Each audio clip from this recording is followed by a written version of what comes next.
I will occasionally mention to my students that I have de-knifed a student in the past. It's a boast that makes them look at me slightly differently, boosting my image in their mind as a suitable protector. The Mughal Empire fell to the East India Company beneath the bravado of Robert Clive. At least that's the way he wanted his biographers to write it. The truth is always more complex, which is easier to see when you add in the context of the time. Take my de-knifing story, which after a long storyteller's pause, I continue to point out that I was walking down the hall one day and some kid was sitting in a chair eating an apple with his small pocket knife. I turned towards him to let him know that he couldn't have that in school. He said, "Really?" Then shrugged before peacefully handing it over to me without a fuss. The headline catches your attention, but the circumstances surrounding the event are what really matter. Historian Jadanath Shrikar provides that clarity when he writes that when Clive struck at the emperor, Mughal civilization had become a spent bullet. Its potency for good, its life was gone.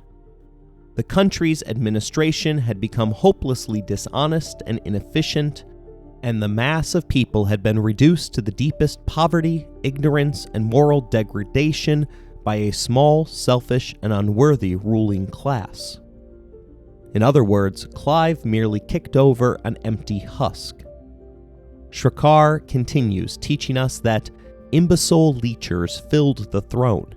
The family of Allahabad did not produce a single son worthy to be called a man, and the women were even worse than the men. Sadists like Siraj made even their highest subjects live in constant terror.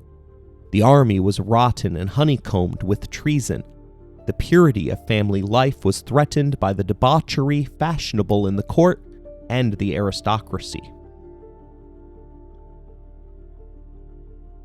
I know far too much about the subject to ever argue that India was better off beneath the EIC. But the takedown of the Mughal Empire did coincide with a revival of fortune for the subcontinent. Historian Arun Anand writes that the fall of the Mughal Empire in Bengal kicked off a massive renaissance. In the space of less than one generation, in the 20 years from Plassey to Warren Hastings, the land began to recover from the blight of medieval theocratic rule. The dry bones of a stationary Oriental society began to stir. It was truly a renaissance, wider, deeper, and more revolutionary than that of Europe after the fall of Constantinople.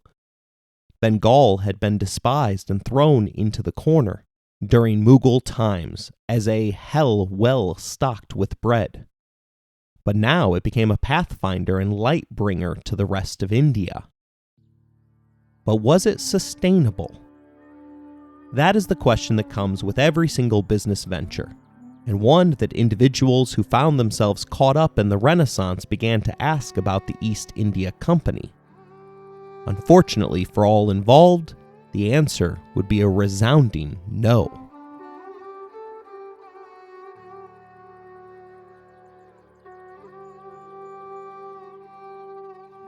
You're listening to Empires, Anarchy, and Other Notable Moments, a podcast designed for deep dives that assist in the teaching of history. This series focuses upon the East India Company. Episode number 3, the creation of England's crown jewel.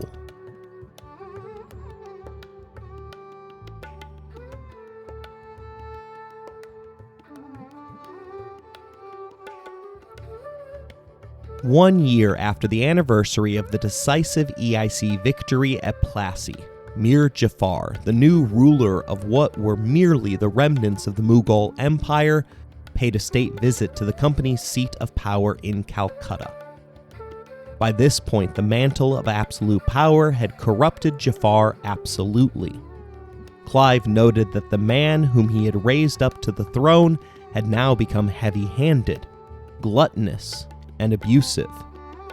Heavy consumption of alcohol and opium were the most common explanations for Jafar's behavior, which had seemingly alienated the hearts of even his most loyal subjects.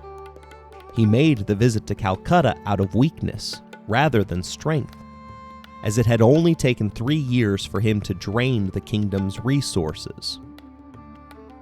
The Jaeger Seths, the bankers who had financed Jafar's coup, had abandoned him after they had recognized that he was unfit to rule.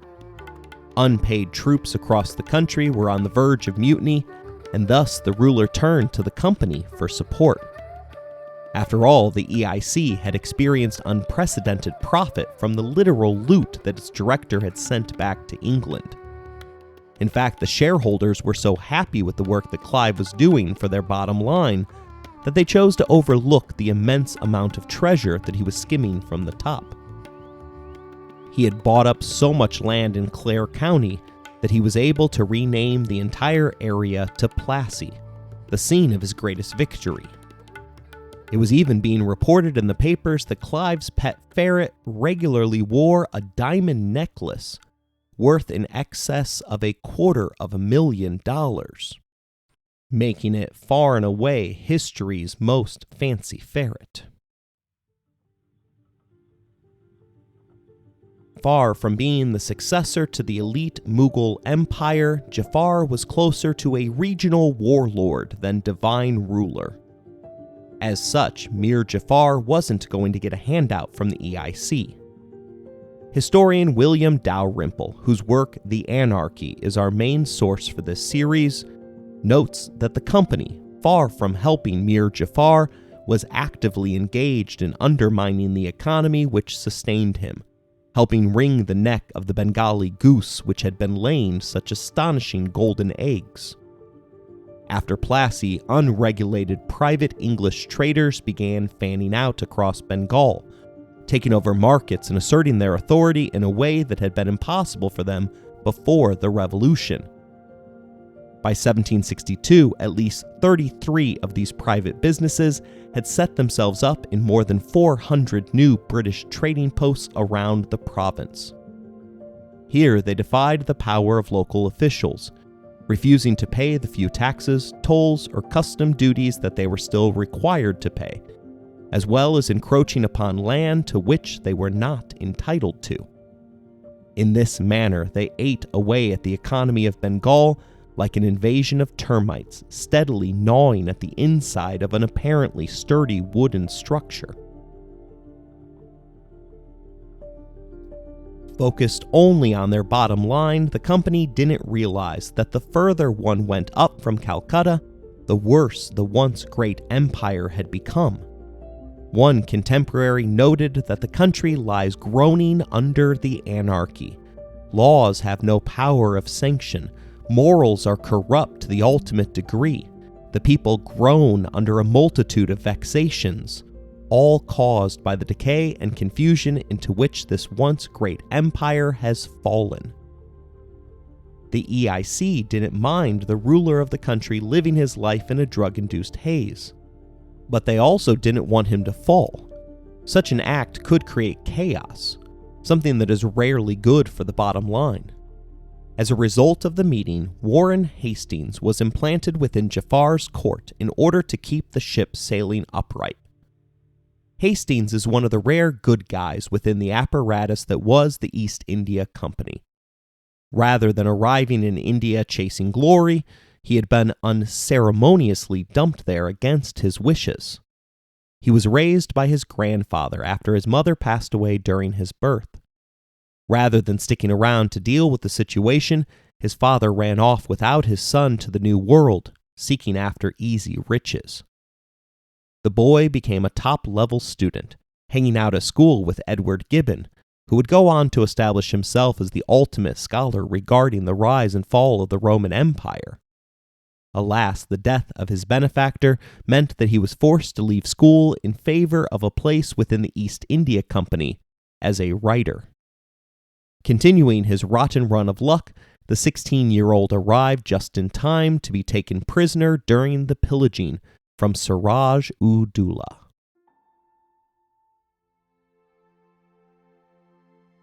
Unlike Robert Clive, who had never managed to learn the local language, Hastings fell in love with his second home. He became a fierce supporter for the rights of the Bengal people and expressed disdain for the fellow men of the company, writing that they were often so scandalous that I can no longer put up with them without injury to my own character. I am tired of complaining to people who are strangers to justice, remorse, or shame. Embedded within the court, Hastings helped to ease the transition from Mir Jafar to their next ruler, Shah Alam. Alam was a prince from the previous ruling family of the Mughal dynasty. The boy, along with all other princes of royal lineage, was viewed as a succession threat by Jafar, who had shunned the title of emperor in favor of the governor or viceroy of India. In order to contain the danger, all princes were raised in a prison-like environment. The website DNA India describes it for us, telling us that, hidden away from the resplendent courts and palaces, the Red Fort housed a grimy slum called the Salatan Quarters. Here, hundreds of Mughal princes and princesses languished in pitiful conditions. These quarters had developed as a symbol of all that was wrong with political succession in the Mughal Empire. Any male of royal descent, and there were many of these, could be propped up by powerful factions, leading to civil wars. To avoid this, all descendants of former emperors were confined to the Salatan Quarters and kept under close watch. As the Mughal Empire's prosperity declined, so did the budget for the already Spartan quarters. It soon devolved into a squalid and overpopulated slum with no arrangements for education, nourishment, and sanitation. Many princes and princesses went degenerate or mad in this dungeon. The boy that became Shah Alam, however, managed to make a daring escape and had traveled the countryside gathering up allies that had remembered better days beneath the rule of his father, the 17th Mughal emperor. Early in 1760, after Robert Clive had departed from India, presumably to spend more time with his bejeweled ferret, Shah Alam began a civil war on the subcontinent by attacking the morally bankrupt ruling regime.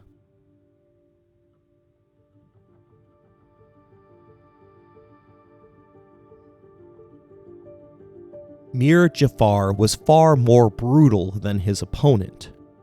Actor Daniel Day-Lewis brought one of the greatest, albeit lesser-known, historical characters to life in his portrayal of Bill the Butcher Cutter for the Gangs of New York. One of the many standout conversations involves the cutthroat nature of what it takes to stay on top of the pyramid. The butcher tells his counterpart, "I'm 47 years old. You know how I stayed alive this long? All these years? Fear. The spectacle of fearsome acts. Somebody steals from me, I cut off his hands. He offends me, I cut out his tongue. He rises against me, I cut off his head, stick it on a pike, raise it up high so all on the streets can see. That's what preserves the order of things. Fear." Shah Alam had one of the toughest childhoods on record, but that doesn't mean that he knew the extent of what it would take to wrestle away power from a corrupt authority hell-bent on retaining it. Whereas Shah Alam ordered his troops to halt so that his opponent could collect the wounded, Jafar worked behind the scenes to bribe his opponent's men to turn on him. The turning point came when it became known that Jafar had emotionally fallen apart after his son was found killed in his tent. Weakness often invites challenges. It was at this point that Warren Hastings, the company's eyes and ears at court, identified Jafar's son-in-law as an ideal replacement.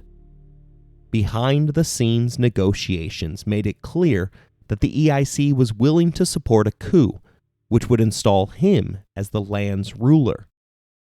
In exchange, 3 more territories would be ceded to the British company. The coup turned out relatively bloodless as the mutineers successfully surrounded Jafar, cutting him off from food and water.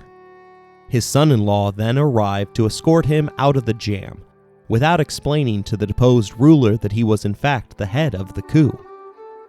Dalrymple writes that Mir Jafar was given an escort, and he was permitted to take with him women, jewels, treasure, and whatever else he thought proper.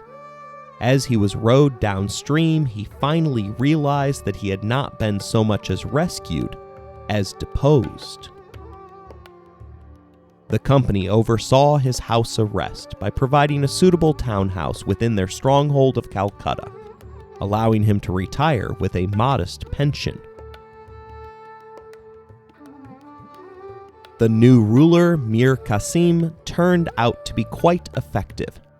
Although he was unable to initially pay the money that he had promised his EIC kingmakers, he built a powerful state by establishing a highly centralized military state, paid for by doubling his citizens' taxes, as well as seizing the property of any citizen whom he personally deemed guilty of corruption. Knowing intimately the role that the EIC had played in the last two successions, he moved his seat of power as far away from Calcutta as he reasonably could. Recognizing their success, he ensured that his army was trained according to European tactics, bringing in a German as his lead trainer. Seeking to head off any internal rebellion, he built up a surveillance state, and soon many powerful men began to disappear. It was said that these killings instilled such fear in the hearts of people that they dared not speak out against him or his policies, and that no one felt safe in their own home.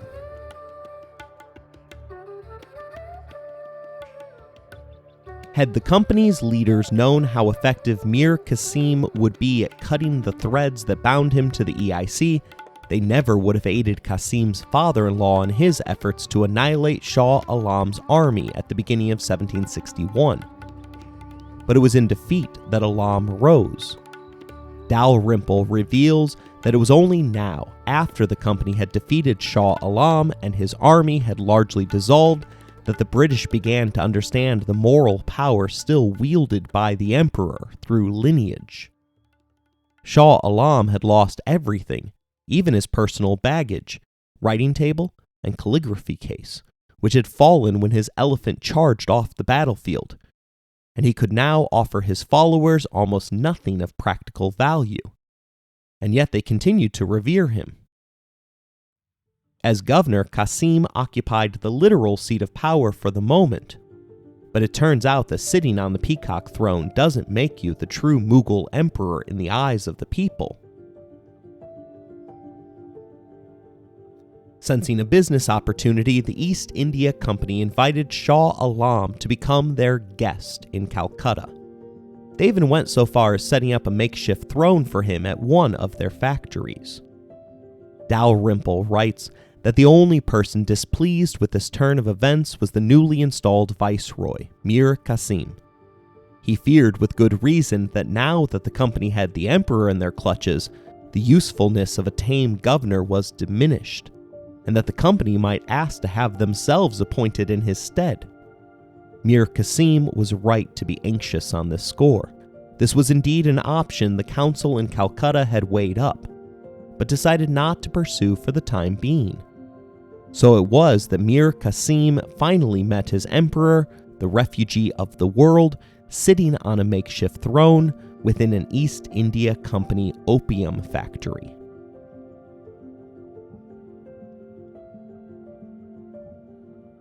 Alam and Qasim worked out a tentative power-sharing agreement which would allow Qasim and the EIC to reign supreme in the Bengal region.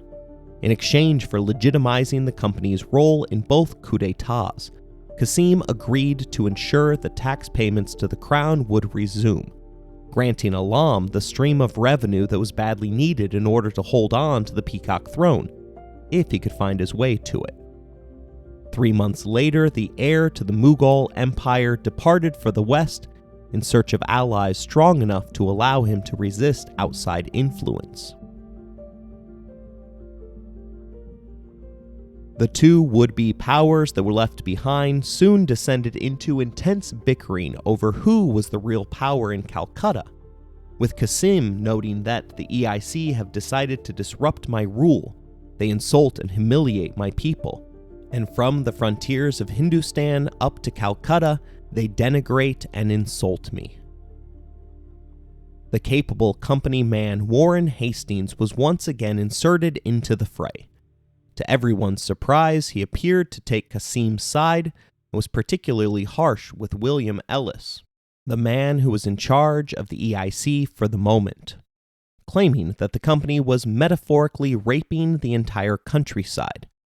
The evil unleashed by the company, which he assured those that read his report, was not confined to just Qasim and his allies, but was practiced by their soldiers and the company's managers.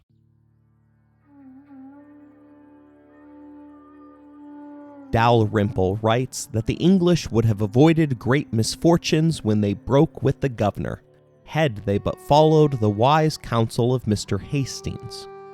But a few bankrupt and dissipated English councillors who had got themselves into debt and were determined to rebuild their personal fortunes at whatever public cost, pursued their ambitions and caused a war. Faced with a negative report that accurately reflected the facts on the ground, Ellis pulled a move familiar to anybody who watches how the American Congress behaves. He hired his best friend to write an entirely new report that wholly contradicts the one submitted by Hastings. Acting as an ostrich burying his head in the sand, the EIC ignored reality in favor of a set of alternative facts. By the way, now is as good of a time as any to clear up some common misconceptions regarding Earth's favorite oversized flightless birds. When confronted by danger, ostriches don't dig a hole and bury their head in the sand. The saying comes from the days of the ancient Roman Empire, which imported ostriches from Africa for both meat and sport. Now you might be saying, wait a minute, there are pictures of ostriches with their head in the sand. But the context is key, as the ostrich isn't hiding from prey, rather they're hiding their eggs, which need to be turned over regularly. Pliny the Elder was the first to be recorded using the phrase as a metaphor for refusing to recognize one's problem. Another favorite myth that I had held on to for decades was shattered within the last calendar year by one of my students. It's the belief that you should run in a zigzag pattern if you ever find yourself being chased by an alligator or crocodile. The assumption there was that the creatures have trouble turning directions with their tiny legs. But in reality, you're just tiring yourself out if you do that. Surprisingly, one of the few animal myths of our childhood that holds up involves punching a shark in the nose, which is exactly what Mir Qasim decided to do just as the calendar was flipping to 1763.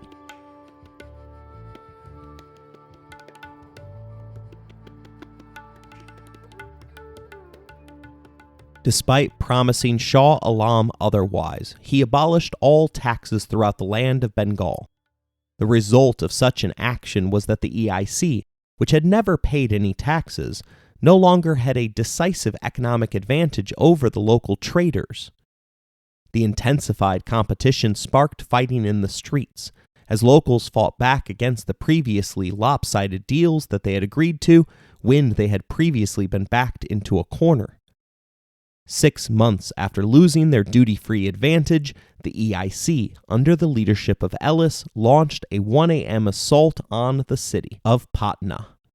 But thanks to well-placed factory spies, Mir Qasim was ready for them. The EIC soldiers took the sleeping city of Patna, but soon met Qasim's 4 platoons of reinforcements, which had been carefully tucked away 3 miles from the besieged metropolis. After a week's worth of intense fighting, 3/5 of the EIC troops had been killed, arrested, or abandoned the cause. Ellis and a number of high-level company men were forced to surrender. An all-out war for Bengal was now inevitable, and the company declared it on July 4th, 1763. Knowing that they would never be accepted as the overlords, they reached back into the recent past for a solution, incredibly suggesting that their old friend Mir Jafar ought to be placed back upon the seat of the governorship. Dalrymple writes that, making war against the governor they had personally installed only 5 years earlier was not only a political embarrassment for the company, it was a financial disaster. The company was sinking under the burden of war, wrote Luke Scrafton, and was obliged to borrow great sums of money from their servants at 8% interest. And even with that assistance were obliged to send their ships half-loaded to Europe, as they did not have spare funds to buy the Indian goods to send to London. But militarily, the campaign against Mir Qasim was a slow but steady success. While the indigenous armies arrayed against them were learning European tactics, it soon became clear that they had not yet mastered them. The EIC's casualties were up, but they were the victors of nearly every clash between the two armies. As the losses mounted, Mir Qasim's state of mind entered a dark alley. He had become convinced that he was being betrayed from within and lashed out at his perceived enemies with increased brutality, regularly killing his low-level company prisoners in front of the elite company prisoners such as Ellis. In a moment of paranoia, he even assassinated his most loyal Armenian commander, a man known as the Wolf. Qasim also ordered the deaths of the powerful Jagat Seth bankers.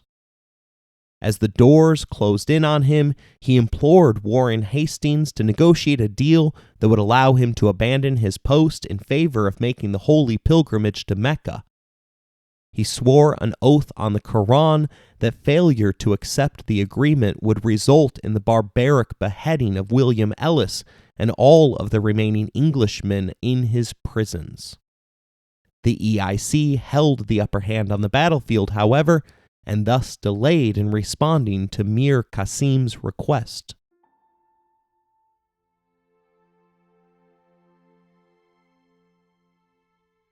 Ellis and his fellow prisoners were unaware of anything that had been happening in the war when they were suddenly let out of their cells to be fed a grand meal. Upon finishing their food, a call went out that anyone who was French, Italian, German, or Portuguese could leave. However, not understanding what was happening, most dithered in confusion. After the plates had been cleared and the servants had exited the room, the soldiers lined alongside two walls began to open fire. 45 EIC members lost their lives in what became known as the Patnam Massacre. Sumru, a German who had gone native in his support of Qasim, had been the designer of the massacre's escape room. He's a character that seems to come straight off the pages of the Hunger Games novels by Suzanne Collins, as he was reportedly impressed with the spark of life that the victims clung to, noting that they fought back as best they could, often with knives which they had hidden away during the feast.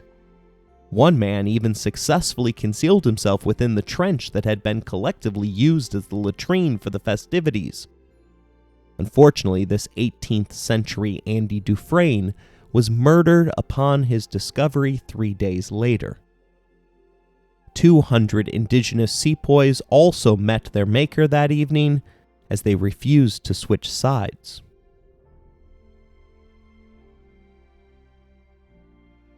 Sometimes when we do something wrong, we just immediately know that we've gone too far. I discovered that feeling while fighting with my sister when I was a middle schooler. As the door frame broke in my parents' bathroom, both my sister and I knew that I was going to face consequences that were far worse than whatever it had been that we were fighting about. Rather than continuing our fight, we both walked to our separate rooms in stunned silence. The Patnam Massacre was such an instance for Mir Qasim, who hit the road with all of the accumulated wealth of Bengal which was available to him. He hoped to put himself in the safekeeping of Shah Alam, forming the backbone of an all-Mughal alliance designed to push the English from the subcontinent's shores once and for all. Alam did join his forces to Qasim, creating a mishmash collection of forces which moved ponderously across India, covering the country like ants or locusts. It was perhaps as much as 150,000 strong and designed for a Hollywood movie.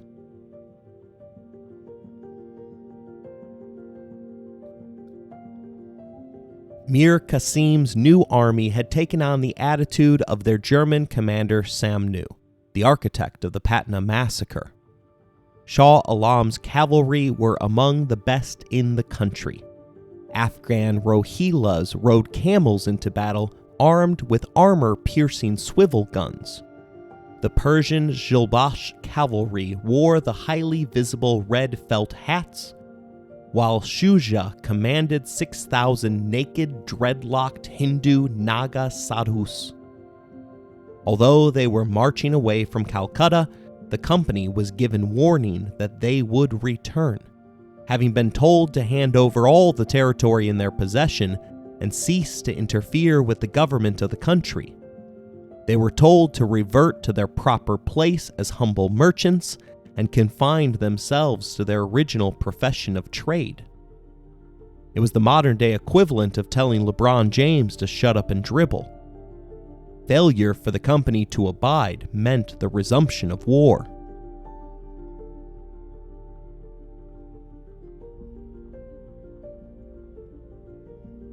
Major John Carnac had the first chance at glory against the combined armies of Qasim and Shah Alam. But he and his 19,000 troops wisely retreated towards Patna. It was a wise decision, as it would turn out that time was on the company's side, as it helped to expose infighting within the Qasim coalition. For even though the enemy of my enemy can be my friend, often there is a reason that you weren't friends in the first place. The Organizational Psychological Review Journal notes that the presence of negative emotions signifies the presence of potential problems in an alliance. These problems may revolve around issues of opportunism, communication, and decision-making, cultural barriers, and/or a lack of strategic alignment, all of which impair the alliance from obtaining its goals. Although the Psychological Review didn't include in their study the impact of 6,000 naked, dreadlocked Indian warriors have upon cohesion, I would imagine that it would also be listed as a no-no. Contemporary historian Ghulam Hassan Khan writes that there was so little order and discipline amongst these troops, and so little were the men accustomed to command, that in the very middle of the camp they fought, killed, and murdered each other, and went out a plundering and a maraudering without the least scruple or the least control. No one would inquire into these matters, and those ungovernable men scrupled not to strip and kill the people of their own army if they chanced to lag behind their main, or be found in some lonely spot. They behaved exactly like a troop of highwaymen, carrying away every head of cattle they could discover. They were so thorough in their destruction that they left no trace of prosperity, habitation, or cultivation within a 10-mile radius of their march. The horde reached the city of Patna on May 3, 1764. Cohesion was so frayed by this point, the right hand had no idea what the left was up to. The naked Nagas led the charge against the walls, only to be mowed down by expert company fire. Shuja's 6,000 attacked blindly for 3 straight days, while Karnak's men took the time to develop well-defended entrenchments. Despite the escalating casualties among the Naga forces, they steadfastly refused to partake in the fighting until their trench was done. Frustrated with his slowpoke allies, Shuja abruptly abandoned the alliance, just as the beleaguered city was down to its last supplies. Worse for Qasim, his German assassin accepted a bribe from the rebellious Shuja and shackled the former governor of Bengal.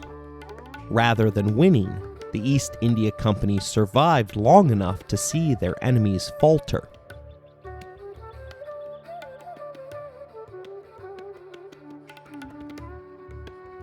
In October, a fresh company of the King's Regiment along with reinforcements of Company sepoys arrived and went on the attack. Realizing that the remaining cavalry were useless in trench warfare, Shah Alam ordered a charge against the incoming reinforcements. Despite giving up their immense defensive advantage, the tactics worked, and the cavalry mowed through the riflemen. But they were undisciplined, and rather than finishing the job, they descended into a looting frenzy before the fight was over. The EIC forces used the chaos to regroup before leading a vicious counterattack which broke the enemy. They had lost 1/8 of their soldiers, but the Mughals had lost 5 times as much at what became known as the Battle of Buxar. Dalrymple writes that it was ultimately one of the most decisive battles in Indian history, even more so than the most famous Battle of Plassey 7 years earlier. The 3 great armies of the Mughal world had come together to defeat the company and expel it from India. When instead it was the Mughals that were defeated, the company was left the dominant military force in northeast India. Buxar confirmed the company's control of Bengal and the coast, and opened the way for them to extend their influence far inland to the west. It was also good for business, with the historian noting that this, above all, was the moment this corporate trading organization succeeded in laying the ground for its territorial conquest of India. A business enterprise had now emerged from its chrysalis, transformed into an autonomous imperial power, backed by a vast army, already larger than that of the British Crown, and was poised now to exercise administrative control over 20 million Indians. A body of merchants had been transformed into the de facto sovereign rulers of much of northern India. The result was what Adam Smith would call a strange absurdity, a company state. It was the most extraordinary corporate takeover in history.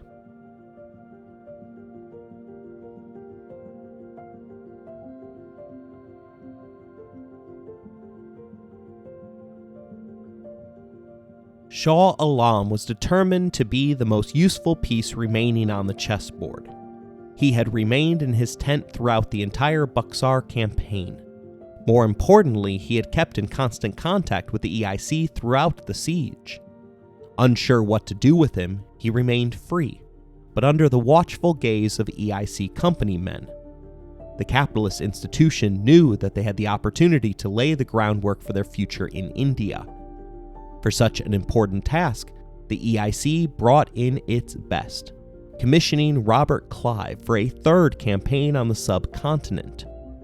His wealth had made him fat and complacent. If you think that's just me insulting the man, note that he brought with him his French chef and 12 dozen chests of champagne. Having apparently reached his luggage capacity for the trip, he left behind his wife and their 9 children. Beckoned by the company that had made him rich, he jumped at the chance to give up his seat in Parliament and abandon his family to travel to the Far East. He also decided to once again bet on himself, mortgaging all of his property in order to buy up as many East India Company shares as possible. Clive was the type of man whom Chairman Mao Zedong warned about beneath the label of bureaucratic capitalist. Here was a man who sought to use the levers of government for the expressed purpose of enriching himself. The company man wrote to his chairman that, "We have at last arrived at that critical conjecture, which I have long foreseen. I mean that conjecture which renders it necessary for us to determine whether we can or shall take the whole Mughal empire to ourselves. We must indeed become rulers ourselves in fact, if not name, and perhaps totally without disguise. We must go forward, for to retract is impossible. If riches and stability are the objects of the company, then this is the method, the only method, we now have for attaining and securing them. They took land from the other leaders of the Buxar survivors and handed them over to Shah Alam. They also made some promises that they would one day seek to restore him to the peacock throne of the Mughal Empire. Having a pliable leader on the throne would allow the EIC to begin to siphon the taxes of the Indian population. They would also be able to make the rules, rather than just maintain their pseudo-tax-exempt status. Clive oversaw the entire plan, even supplying one of his dining room chairs as the makeshift throne for Shah Alam. The Treaty of Allahabad was signed, and in the words of Dalrymple, it was a hugely significant moment, with one stroke of the pen in return for a relatively modest payment and Clive's cynical promise on behalf of the company to govern agreeably to the rules of Mohammed and the law of the empire. The emperor agreed to recognize all the company's conquests and hand over to it financial control of all northeastern India. Henceforth, 250 East India Company clerks backed by the military force of 20,000 Indian sepoys would now run the finances of India's 3 richest provinces, effectively ending independent government in Bengal for 200 years.